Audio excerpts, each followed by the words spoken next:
Hi, good morning, everyone, and welcome to our latest Ask the Expert session. So today we're going to be talking all about brand and branding.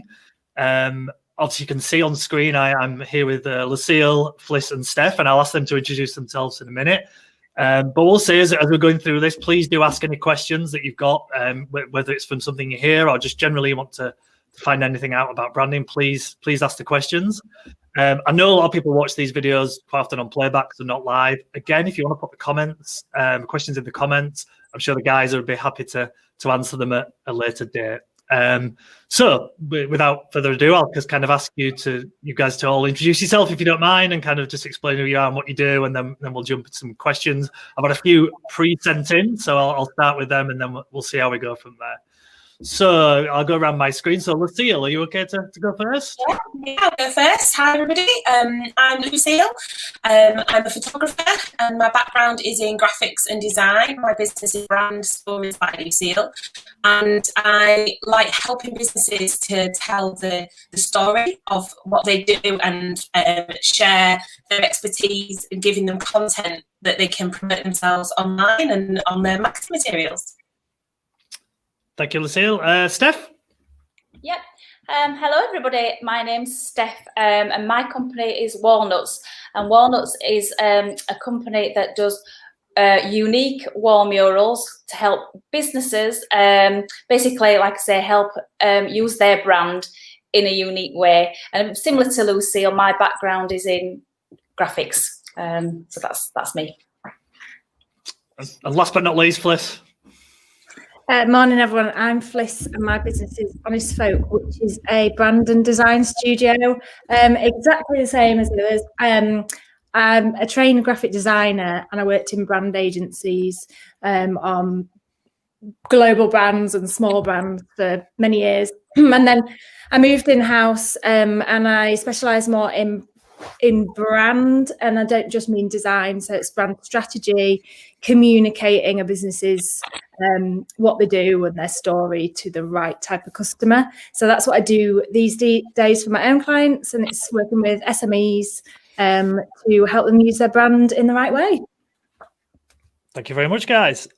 So the question I have, and I'll start with this one, because I know it's anyone who's branding probably knows the answer to this question, and that they've answered it a lot. Is branding just about a logo? Fliss, I'll go to you first. You can answer that one because I know it's a subject you like to talk about. No. I think that's the common mistake, and that's why businesses don't really utilise their brand as well as they could do. So you've got the visual brand, which is all about telling a story in a visual way, because we all look at things and instantly take an opinion from the way things look. But you've also got the brand strategy and the brand communication, and that's probably the most important piece. It's about working out what exactly you do and your key messages and how you say things, and then how you say things then boils down into the visuals as well. That's yeah. It's only a small part of the visual identity, really, isn't it? And it's just a small tool, I suppose, that graphically represents a part of what your business is. And there's so much more to branding, not just the logo. You can talk as a signature. Sometimes I think in that respect, it's your stamp and it's your mark, and it's what's often left behind. But there's a whole other piece that goes into building a full service brand. We'll go into all the different elements, but yeah, it's one part of the puzzle, really. Yeah, I guess you could say it's your identifier, isn't it? It's like your name. It's what people identify you by, one of the pieces, but it's not all the pieces of the puzzle. Yeah, I guess what this question actually is what is branding or what is brand? Obviously, it's a way of doing it, because I think Fliss picked up on that. It's a common misconception about branding that it's about your logo, whereas that is just a relatively small part of it. So if you design a logo, that is branding, but it's only part of it. So you can develop an ad campaign, for instance, and that's branding. You can look at the brand voice, that's branding. There's all these elements that sort of in the pot that a part of the bigger picture. So yeah, that's my kind of analogy, I suppose, of it. Yeah. I heard a really interesting quote a while ago. I think it was Jeff Bezos, who's done very well out of COVID, who said your brand is what other people say about you when you're not in the room. And it's kind of more about who you are, what you stand for, what they think you stand for, and what your business is about. So that's why it's important to be portraying the right image to other people. And there's many forms, whether it's written communication, or for myself it would be in a photographic way, how you're portrayed by other people. It's the takeaway that they have of that. So it's quite a big part of your business that sometimes can be overlooked. So do you think it's, sorry, Fliss? I was just going to say, I think Lucille's really summed it up really well there. It's about communication, isn't it, branding? Yeah. So in a way, it's kind of more about how people feel about your business rather than what they see from your business, or just as important? It's providing a clear image, isn't it, of you, your company, your product, your services, whatever it is. So I think it is about the concept, the conception of how people see it, but you've got to give that clear image, whatever it is.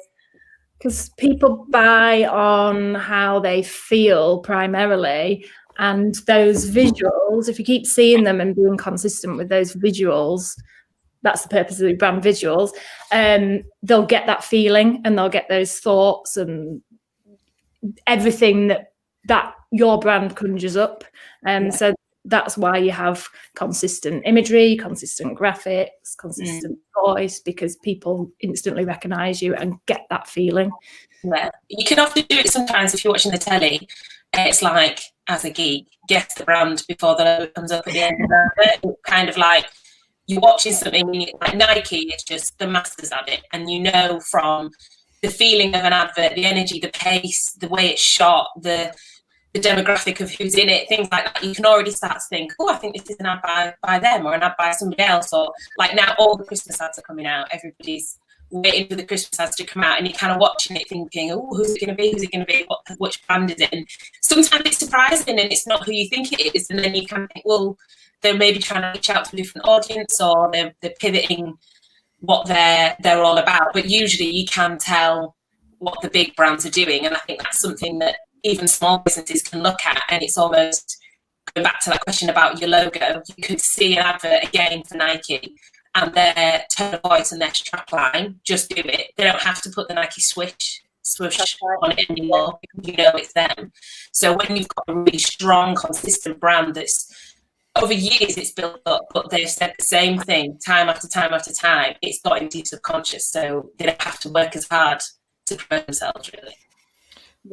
Well, funny if that was one of the questions I've had actually is about what businesses do branding really well, who do it. So I don't know if there's any examples. Obviously you mentioned Nike there, Lucille, any other good examples you guys can think of that people could look at? Well, I think, just going back to adverts, I think IKEA do it really well. Yeah. Something about the way that they come across. Yes, okay, we see the logo, but the styling of everything that they do through their TV ad campaigns, through their printed materials, and just how they are in store, it all kind of ties together. And I think as a brand, I think they're a really strong visual brand. They're the brand they're my go-to example for brand strategy and brand positioning as well, because the way they've defined it is such a great example of what they stand for and what they do, and they've got really strong values. And when you actually read IKEA's values, you can see it threading through everything they do. So yeah, I think they're a great all-round example, Steph. I think Apple, obviously, are really good. People want to buy Apple phones not because of the phone. It probably isn't the best phone on the market. It's because of what they've built around the brand. And interestingly, going back to what Lucille said about Christmas ads, there was an advert on telly the other day, and I thought, this looks like an Apple ad. It looks, in terms of the visuals, like an Apple ad, but it was quite playful.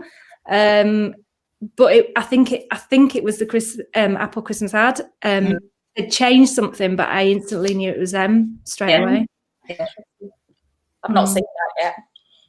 I think some brands, like new ones, I really like Not on the High Street. I think they're a good brand, but it's kind of tricky for them because they're, in all intents and purposes, a facilitator for other smaller businesses, but then they've got quite a unique way of coming across as kind of very supportive. We've got our arms around you, helping the high street, that sort of thing.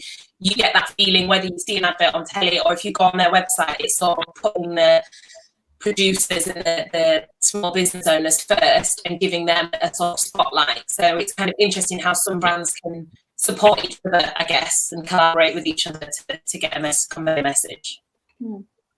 Yeah. So we've had a point in from Brenda actually. Also used IKEA as an example of a company with a strong purpose. So thinks there's a link between knowing why you exist and a strong brand. Would you agree with that? 100%. Yeah. I mean, it's all about communication, and if you know why you exist and why you're doing it and who you're doing it for, then that is the most difficult part of branding, because then all the other elements probably, I would say, come easier. From experience in doing many brands, they come easier once you've defined that. What do you guys think? Yeah.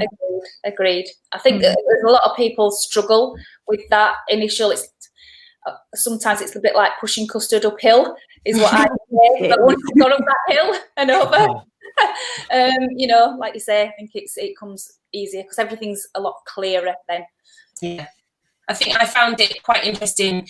Obviously, my background was more in design and branding, but I've moved more into the photography side. But I still try and utilise that experience. So often when clients come to me and say, the usual thing is, I need some headshots for something. And I try to understand their business. And often they're like, oh, yeah, I've got a brand, I've got a logo, I know what I'm doing. And then from conversations and work that we do together, and you try and say, okay, well, what are your missions? What are your values? What do you stand for? They haven't done that piece and they don't really understand. And I think from doing it, or if you're setting up a new business, if you take that step back, often people want to rush in and just get a load out there and they've got all that enthusiasm. But if you do the work at the beginning, it pays so much dividend in the end, because it's easier to talk to your client base or your niche and whoever you're targeting, and everything, like Fliss said, everything flows from it so much easier in terms of the visuals that you're going to add, looking across the board at what sort of typography and fonts do you want to use? Do you want to be really bold and brash, or do you want to be soft and delicate? How you speak? There's a huge range, but really knowing why you do what you do and what drives you gives you a better understanding of your brand, and it makes things so much easier. And that's the whole purpose of brand, having a design that doesn't have a job to do, isn't going to do a job. If it's just going to look good and it's not doing the right job, then it's not actually going to do what it's supposed to do. So brand is all about making that design work for a reason. So we've had a point in from Paul about an example, Gymshark as a governor. Paul, I actually know the person who's involved in branding with Gymshark, so actually I'd be delighted that you've mentioned them. So, no, absolutely. So, yeah, no, it's another great example. I'm sure we can all think of lots of high-profile examples of generally good brands. But what about from a small business point of view? I've heard a number of people say, "I am only a," and insert small business. It might be cafe builder. Maybe not so people are involved with marketing, but any kind of small business people say, "I am just a." Branding isn't important. What would you say to that? Steph, I'll go to you first. If that. Well, it is important, isn't it? As we all know, I think for all the reasons we've just said, really, just rushing in and doing something, a logo, for instance, will probably come back and bite you at some point, because you'll go so far and then realize that you need much more than that as a business. So yeah, I don't think I've been there. Don't get me wrong. In the past, that I've seen myself as that, and obviously come round the other side. But it's certainly don't undermine yourself, I suppose. Is don't sort of look on yourself as that, because it's so much more bigger things. Do you think, Steph, that it's an important thing to distinguish what part of branding is important for you? So I use the example I of a cafe. Probably the biggest example when you're in there, how you feel when you are there is probably the kind of. I know there's other areas to it, but that would be a really important thing. Whereas if you are a small marketing agency, it might be more about the visual side, your website and your online presence, all that kind of thing. So obviously it's important maybe to distinguish the different areas. I know they all connect, but kind of prioritized. I think it's all about the touch points, isn't it? How your touch points with your clients, and cafes are an example of the fact that, well, in normal circumstances, you'd have your customers going in and you want them to come in and come back again. So they want that experience, don't they, of the surroundings.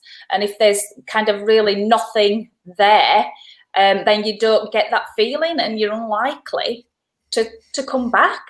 So yeah, it is all about sort of deciphering what your specific touch points are with your clients. Yeah. I think that's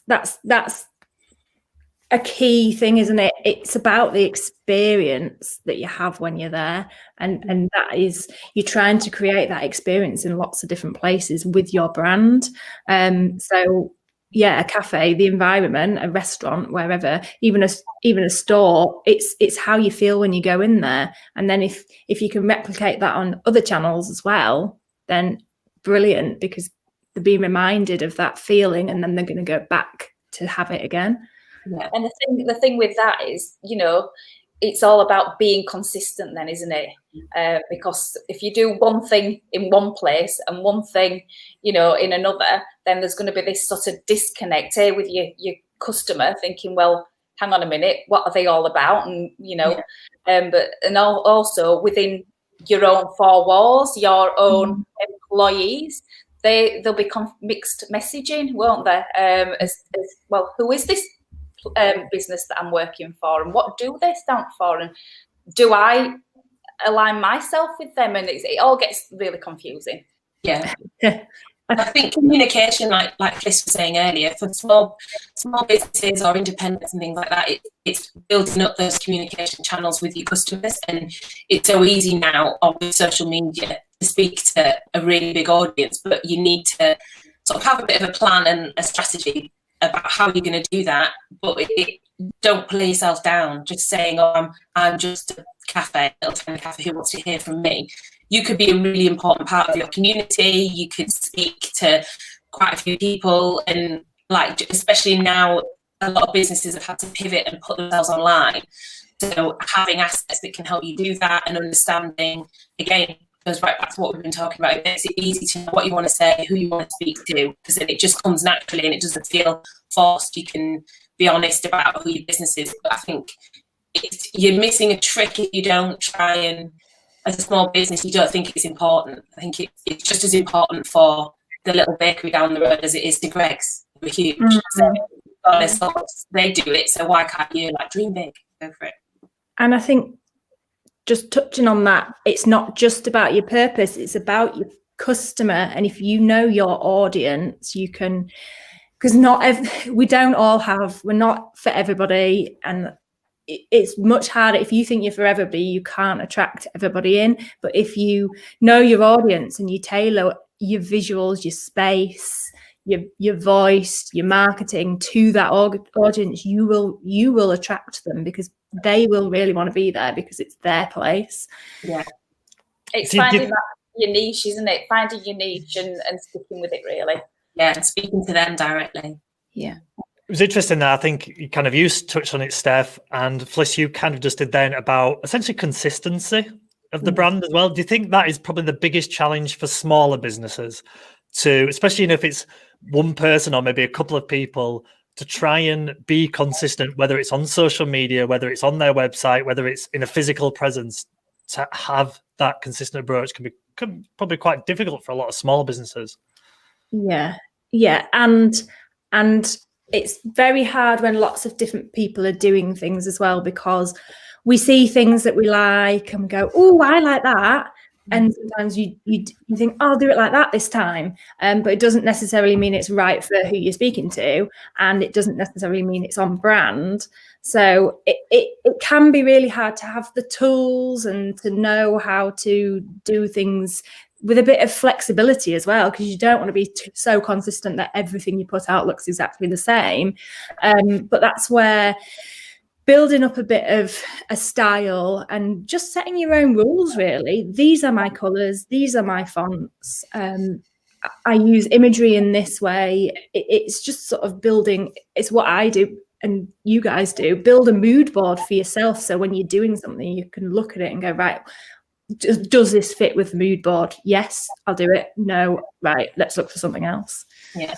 And giving yourself that helping hand. I think often people think, I know, like with the services that I offer, a lot of people just think, oh, it's a luxury and I can't afford that and I'll do it myself. And I'm all for, like, people, if you've got the skills to do it, then go for it. But look into how you're going to do it and how you're going to do it well. And you might have to put a small bit of investment into, say you're a florist or you're a jeweler or something and you want to photograph your finished products that you're selling, go out and buy a nice background and always take your pictures in the same place on the same background. And it sounds really simple, but so many people don't do it. And I think if you approach things as a photographer would do, or as any other business would do, and the same, like Fliss was saying, if you know these are my colours are like the affinity, like the mustards and the blues and things, why are you throwing bright pink in there? Like, this doesn't fit with you. So stick with what you know, don't overcomplicate things, but put a little bit of thought in before you start firing out loads of stuff into the world. And it can be quite simple. And once you've got a plan and you know how you're doing it, it makes it, again, so much easier. You've done a new range of jewellery, you're going to have an afternoon photographing all. You go get the background out that you bought, you put it on the table next to the window, and you take pictures, and they look a million times better than they do in the back of your room on random in front of the carpet one, and the next one you're holding it in your hand. And just give yourself those guidelines and sort of stick with them, because it's easy when you've got a rule to follow. It's interesting you say that, Lucille, because as people can see on screen, for example, all our names have a little box around them in the mustard colour, which is the Northern Affinity brand colour. If I'd been doing this 2 years ago, I would have just picked any random colour. To be honest, I wouldn't have even thought about it. But having been told off on a few occasions, I know the importance of this consistency. It's kind of partly why I asked that question. And it's adding, and a lot of things now make it quite easy for you to put in your brand colours and things like that, so it keeps it consistent, whether it's services like this or social media or your CRM system, things like that. You've done it once, it is actually quite often can keep doing it. So we had a few other comments and things like the social. Now I've got one here which might take basically Stefan. Oh yeah, best to take Stefan Flick off the screen for a second, but I'll take it off in a minute. But so Samantha's actually commented about you Fliss, working with you on the branding at the moment. Feels like it's a right time now. And yes, you can see all that. I won't read it all out, but obviously someone that you work with, and she wanted to make the brand unique as well. Yeah. Do you want to tell us about that quickly, Fliss? Yeah, we're working through the reason why Sam's sort of set up her own business. And this is what I do with all my clients. Talk about why, what drove you to do it. And I think this is really important for small businesses, because the majority of small businesses tend to have a driving purpose as to why they set up, and that's really powerful. And so we work through that, and then what her own values are and the way she does business, and bringing a bit of personality into it. And once you've defined that, and then what you're going to do for your customers, so it's kind of a mix between why you set up and what your customers need. Once you've defined that, it's very easy to pull out key messages and then start to think back, well, how does this customer sort of see things, and how should I show up visually? And but it's a really powerful thing to define those vision, mission, values, because then you know exactly what you're going to talk about, and I'm not talking about that because it's not relevant to my customer. These are my messages. It's a really interesting point actually there you make, Fliss, because so I did a webinar yesterday and it was all about PR and writing a media bio. And one of the things that came up from it was all about your background and your story. It's about where you are now. And we talked about this. A lot of people don't believe they do have a story, but actually everybody does. There's something why they've got to there. So that's a great example of where PR and branding are two things that come together really simply. PR is it's all about how to get your brand out there as well and your presence out there. So it's an element, there's an overlap.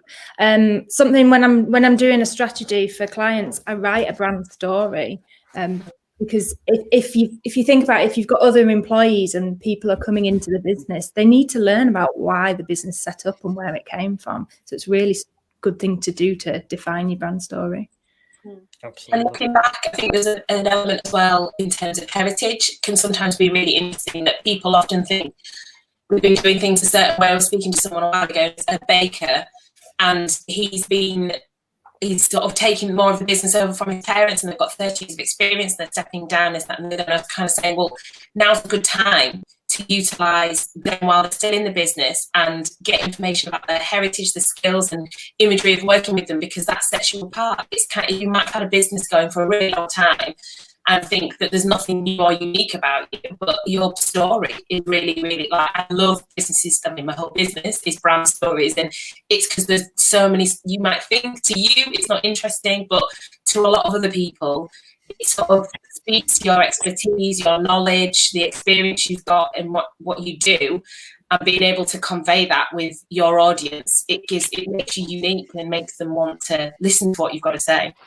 Yeah, I mean, the story is a big thing and a big part of what I do, really, in terms of the wall murals, because everybody, like you say, has got a story, whether it's 6 months, 6 years or longer, and people like to know about people's story, whether it's a person or a big business, and having some kind of a history to tell visually is really, really powerful, and it sparks interest, and it sets you aside as a business in amongst a field of other people maybe doing similar sort of things to what you do. It was interesting because Caroline yesterday said that people kind of assume that a story should be a kind of a rags to riches type story. That's what they think is only interesting, but actually that is just one type of story. There's it could be anything, so it's about developing that. So I've got someone asked me a question yesterday to ask, and I'm already smiling at Fliss because I'm looking forward to the response for this. Personal branding is a big buzzword at the moment that's used a lot. So what is personal branding, and why is it different from maybe the branding we've been talking about? And I'm going to go to you, Fliss, because I'm looking forward to this answer. Yeah, I've got a little bit of a bugbear about this at the minute, because I think it's a phrase that's been coined, and I think it's probably a slight misunderstanding. So branding is a business function to communicate what you do and to promote yourself. So my issue with personal branding is you can't brand an individual. We are all individuals. We like different things. Branding as a function sets rules around what you do. It has your story and your values and everything, but it then sets rules around it. And my issue with personal branding is you shouldn't set rules around you as a person. I think personal branding is actually an awareness piece about people. It's not. It's been a phrase that's been taken to mean an awareness piece about people. It's about building your presence, but branding is a business function. Do you think it's kind of a nice it's been taken up by something that we may traditionally call it influencer marketing, or key person of influence is another kind of quite common one, and it's that really, it's not branding. I was thinking it's probably come from the rise of like the Instagram influencer, and where people, if your business is yourself, then like Fliss says, you can, if you're going to promote yourself as an influencer and only work with certain brands and have a certain image, and you're very consistent with how you are and how you look and how you work, then personal branding could be applied to you in that way. And so it could work for solopreneurs and entrepreneurs in that way, if what you sell is yourself and your time and things like that. But it could become a bit robotic, I suppose, in a way. It's not as fluid as like Fliss says, everyone is fluid. But you could think of, I don't know, the Kardashians. They probably have a personal brand, and they're very strict about what they say and how they say and what they promote. But on an average, for the average person out there on the street, it probably doesn't apply in that kind of a way. But I think definitely within the influencer market, there is an area for it. Or if you were a business, you're the face of your business, and you are prepared to have that level of commitment to the brand and who you are, then you could apply those elements. But yeah, it's kind of a bit of a grey area, I suppose. It's kind of, you have a brand for your business and you're a part of that business, not like Fliss says, we're all individuals. It's difficult. Yeah. Do you think it's kind of come, because it's something that's been fairly recent, you know, if you think back a good few years, I don't think I have ever heard the phrase personal branding. It's sort of just kind of come out of nowhere somehow. So yeah, I don't think it's used quite a lot within photography. You get quite a lot of people who say I'm a personal brand photographer, and I think that probably means it's taken from the elements of portraiture. So they're doing portrait photography, but on a more commercial aspect. And I think that's sort of where a bit of a crossover has happened. So rather than you going in to do imagery for a business and a brand and convey them as a whole, again, it could be a life coach, and it's just them and themselves, and that's what they want to promote. So they need imagery of themselves at work and to reflect who they are and what they do. But my different take on it, I wouldn't really say I'm a personal brand photographer. I'm a brand photographer who will talk about who you are, what you are, make sure that you've got imagery that conveys that, but without being really strict on it's just you. It could be more about your services, who you work with, where you work, what you do. It's a bit wider than that. Yeah. Some other kind of question around that, really, and I know you've kind of covered it, but I don't know if anyone wants to pick up on that. Unclear on the boundaries of what a personal brand actually is. I guess the kind of point you're trying to make is that personal branding is not branding. Would I be right to say it's something different? But go for it, I think it's building your profile, isn't it? It's building your profile as a person, and I think personal branding is actually just a buzzword for that. In my opinion, because if you think about what a personal brand is, it's just someone putting their profile out there. And so, Mike, I would know you, and that's just your profile as a person. So it's more to do with the title, that it's not the concept of what we might know personal branding of. You know, it's a perfectly legitimate and good thing to do for your business, but it's just the title of it. Using the word branding in it is maybe confusing, I guess. I think it's confusing, and I think branding over the years has been described poorly, and people get confused by what it is. So I think it's just another instance of where it's been sort of a buzzword been grabbed. Branding's just Yeah. That made the comment. I think what they're sort of saying is correct in some ways, that personal brands can be a business, and like I say, it depends how large or what the scale of your business is. If you are if the service you provide and the service you sell is yourself, and you can be perceived in that way as a business, then personal branding does apply to you. But it is a very blurred line. I think it is sort of, like Fliss says, it's kind of muddying the water a little bit. It might be over terminology that we don't need. I'm Lucille and I have a business, and the two are together. So my branding is the branding for me, the branding for my business sit together. If I'm me on my own, again, going back, as someone said similar to me, the Kardashians kind of fit it because all they sell are themselves and their lifestyle. They have their own separate brands, which they promote in a different way. But when they're talking about themselves, and Kim Kardashian as a brand, she has a personal brand and a look, and you will probably never see her dress as a goth. It wouldn't go with her brand and her value and her missions of how she wants to be perceived. But she's an influencer, so it's that kind of influencer kind of crossover. But Kim Kardashian, the brand, is a business. Yeah. It's a business, it's not her. And I think that's where the confusion is. It's still a business. If you've got a brand, it's because you're trying to make money. Yeah. or do something, you're not necessarily. I think it's very, very American. I think. Yeah. Yeah, I think it's like I said, it's probably a number of different, should we say, concepts and ideas kind of mixed in with this influencer stuff. And like I said, there's all sorts of different things about the person being the lead on the business and being the personality, but it's not quite your personal brand. Yeah, definitely. So one question a lot of people I'm sure will ask is, they've got a business, they've established it, it might be 6 months or 6 years or 60 years, and they want to improve their brand. Where do they start? And I know it's a big question, but what type of things would you three, because you all do branding in, I guess, different ways, where would you start if someone came to you and said that I want to improve my branding? So go on, Fliss. I'll go let you go first. Start. I can start because I obviously work with Steph and Lucille on my clients' brands. I'm doing a couple at the minute where one client's been in business for 6 years, one's been in business for 2 years, and they've got to that point and gone, our brand is just what it was out. So where to start?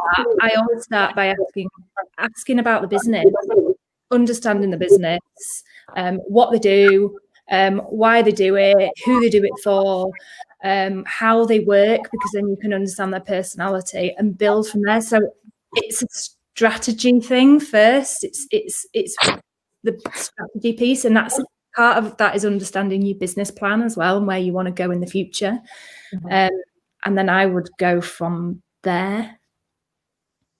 Yeah, with my mural work, I would say I'm more brand development than the first part. So you would come almost before me, Fliss, in a way.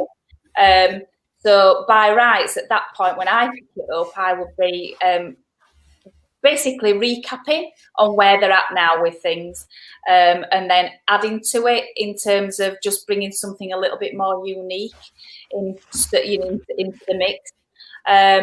But I think it's just about maybe just backpedaling if you're taking it from the start and just looking at your niche, looking at your target customer, asking all those questions about values and touch points and things like that. But overall, I suppose it's really be true to yourself.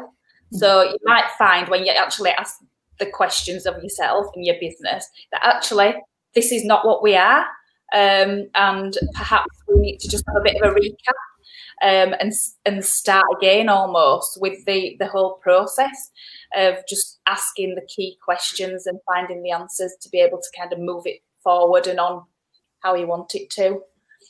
And you might question some strategic business strategy things as well. So if you're saying we're all about being ethical, sustainability, and then you start looking at your practices as a business and you find actually that supply chain's not great, or the way we use that packaging's not great, you might actually have to change some business processes if that is what you wanted to be doing.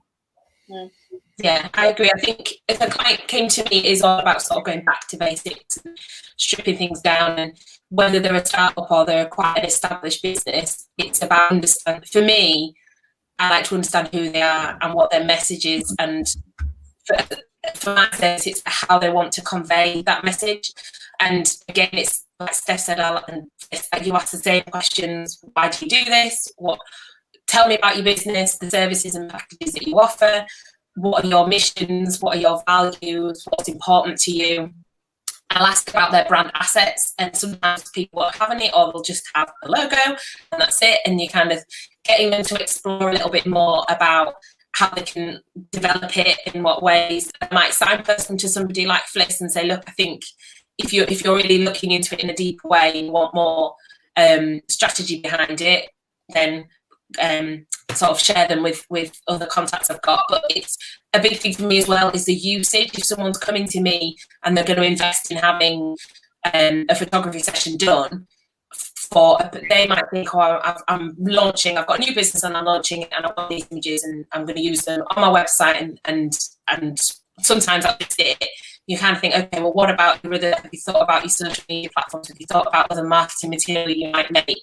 And getting them to see that they might need a shoot that's going to give them a bit more longevity, that they're going to want to use it for a longer time. So when you develop the planning goes into the shoot. It's often, are we going to shoot in different locations? Those locations need to reflect who you are as a business. If you're really forward-thinking more than business, then your location doesn't suit that, and you want to be aspirational and project a certain image to the world, let's go and find a location that reflects that correctly and shoot there. There's a lot of understanding, I think, about you need to know who you are, but also it's like future-proofing it in a way, looking forward and thinking, where do you want to be in 5 years' time?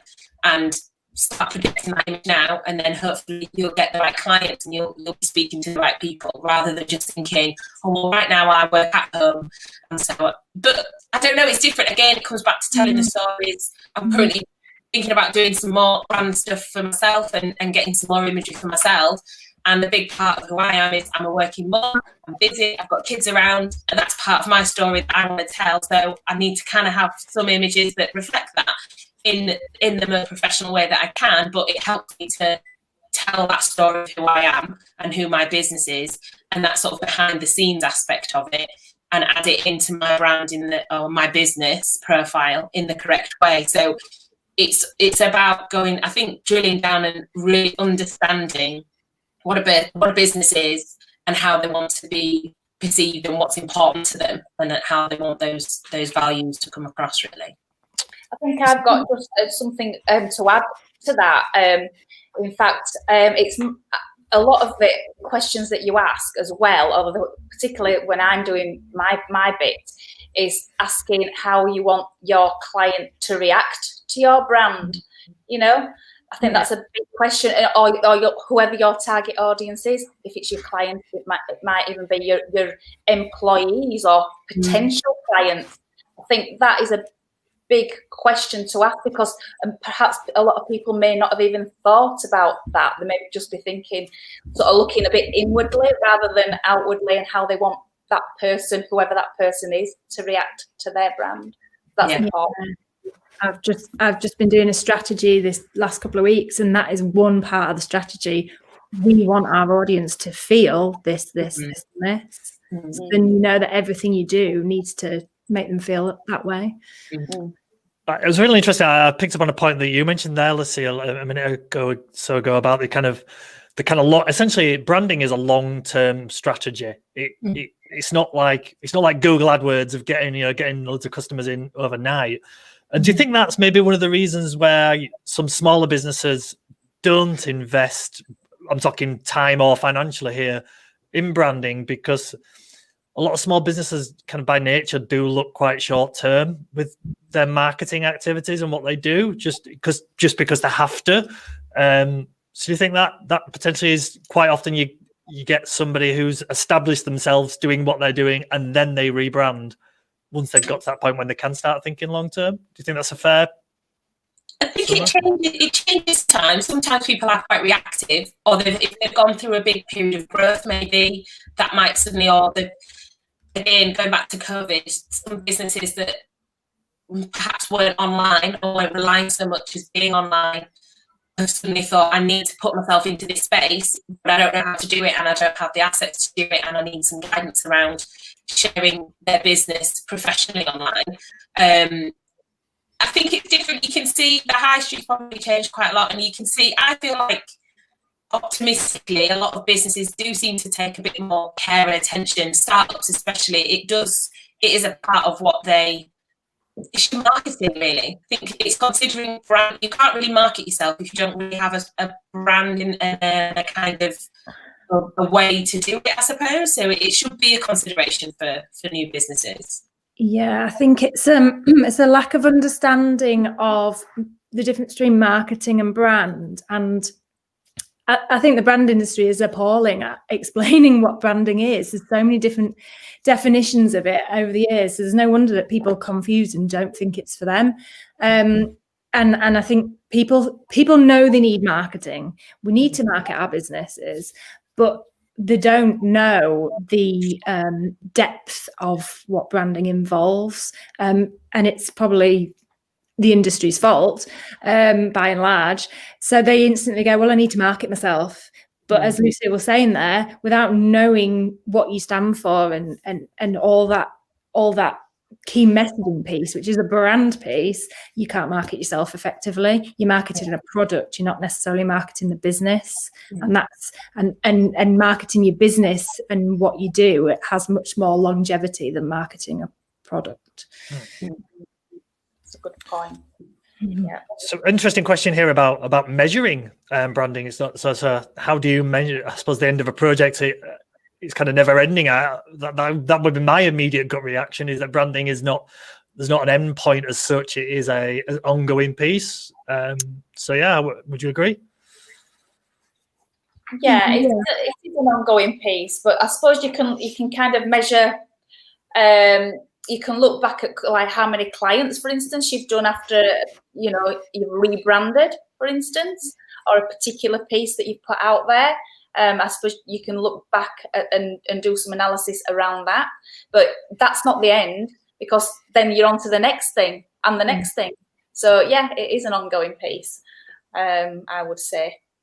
Yeah, it can be a bit of an evolution sometimes as well. Like you can, I don't know, this would probably be a good way to describe it differently, but for me, someone might come to you and once you've done a shoot and you've got some assets and they're using them, things will develop over time. So they'll come back, it could be within 6 months, it could be within 6 weeks, and they might say, right, well, it can be campaign led for me. If they've got something different that they want to promote, then perhaps they'll need more imagery there. But I guess from an initial brand perspective, you need to have that strong understanding of what your brand and business is from the beginning, and have those assets and those guidelines and those rules around it. And then it may be, if you're a startup, as you begin to trade, you might start to niche down, might start to understand your market better, and it could evolve as time goes on.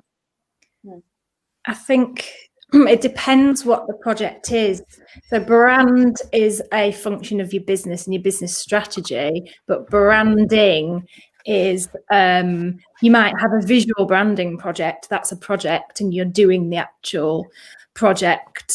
So when it's finished and you roll it out, that's the end of the project, but you need to make sure it's rolled out consistently on an ongoing basis.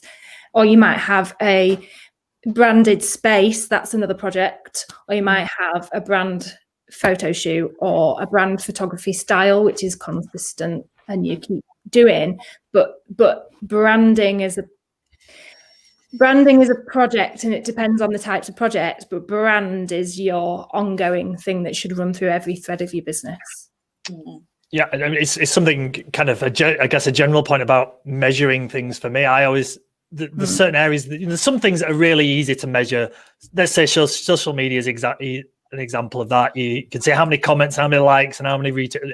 So that's really, really simple. But a lot of areas of your business isn't so simple. And actually, the ultimate measure is essentially your bottom line, how much, whether it's turnover, or you could measure your business in other ways, donations to charity, whatever. It doesn't really matter, but it's kind of that ultimate, it's all part of the ultimate measurement rather than its own individual part, because having a great brand with terrible marketing is only going to have a certain effect, and other way around, and all the other bits that come in part of it is just part of that whole mix that essentially comes to your ultimate measurement for your business. That makes sense? I think that's why it's very difficult to put an ROI on branding, because branding is through everything, but you're measuring your marketing, which you can put an ROI on, or you're measuring your sales or something. So, like, one final question for me, guys, if that's all right, is around, we've kind of talked about what people have done well that you've seen. What about where, like, common mistakes in branding or brands do? especially maybe people who smaller businesses? What are the kind of things to avoid doing that you may have seen in the past? Steph, do you want to go? Well, we've talked about it already, haven't we? Let's just get a logo done is a real common mistake. I would say. Slapping your logo on absolutely everything, but with nothing else to back it up. That is, yeah. And being inconsistent, which we've also touched on, that is another one. I think, it's easily done, especially like smaller businesses who are just doing it themselves, I suppose, to start off with, and then passing for other people to do bits and pieces. But I come across quite a lot people forgetting about how important inbound marketing. So they do advertising, marketing, branding. So they concentrate a lot on getting it all up and running and how they're seen out externally, but they kind of forget that they've got to run that right through the whole of the business internally as well. Like I mentioned before, because otherwise there will be this, they just get confused as to actually what is your business about. We can see that you're saying this outside, see all your nice little advertising campaigns and what have you, but then your staff, for instance, aren't talking the talk. And then it's like, well, I don't really kind of align myself to that, and I'm not bringing my business to you ultimately. So that's what I come across the most. Is that a great example of where McDonald's are brilliant in terms of the staff? Yes. Their branding is very good because it's so consistent. And you go to a McDonald's in Leeds, Bangkok, or Sydney, and despite the language people are speaking, actually there's a very similar kind of experience. Yeah, because they train their staff, and they train their staff about the business and about how to behave as well, which is branding, which is a brand. Yeah, exactly. Yeah, I think another mistake could be rushing. I think a lot of people just rush to get something out there, get out quick. I need to be promoting myself, and you can sometimes make mistakes by doing that and have to backtrack or whatever. But it comes back down to having a plan, having a bit of a strategy, and the thought of which helps in terms of consistency, the whole projection of your business. If you put in that planning and that time in the beginning and think, well, either work with somebody who can help advise you and guide you, or you as yourself think, well, how am I going to start utilising my brand, and what other things do I need more than just a logo, and how am I going to use these assets efficiently? I think for some small businesses, visually they might sort of think, I think that consistency piece can be quite hard for, if you're someone who gets, from my experience anyway, with imagery, if someone's, again, a florist, they might supply to lots of different weddings, and so they're getting, as a supplier, they could speak to the photographers from these weddings and be given images, but every photographer has a different style and the look might be different from them, so it's kind of having that as a thought of, well, how you can use these images within your brand and your style to keep it consistent to you, give you some ownership over what those images are, so that it feels aligned with your business and your look. And if you're not getting images that feel right for you, then perhaps you need to look at investing in a bank of things that you can utilize to start shouting about how great you are and what you do. So I think for me, it's a big mistake is just rush to market, get out there, get my logo out on everything everywhere, and it can become like wallpaper if you're just seeing the same thing set out all over the place with no variety, no interest, no kind of other visual impact. Then people will stop seeing it in a sense. Yeah. A brand project takes months and even ongoing years, and so if you try and do it in a couple of weeks, it's not going to have the thought behind it and the understanding behind it, really. Yeah. Yep, absolutely. Well, thank you all three of you, and thank you for everyone obviously who's with the comments and the questions. I really appreciate that. Hopefully that's really been helpful for people watching. As I mentioned right at the start, if anyone wants to ask any questions and watching this back on replay, put into the comments or just contact me directly, and I'm sure the guys will be happy to answer anything. But yeah, thank you everyone for taking part, and I hope you enjoyed. Yeah, definitely. It was good. Yes, Thank thanks for having you. me. Yeah.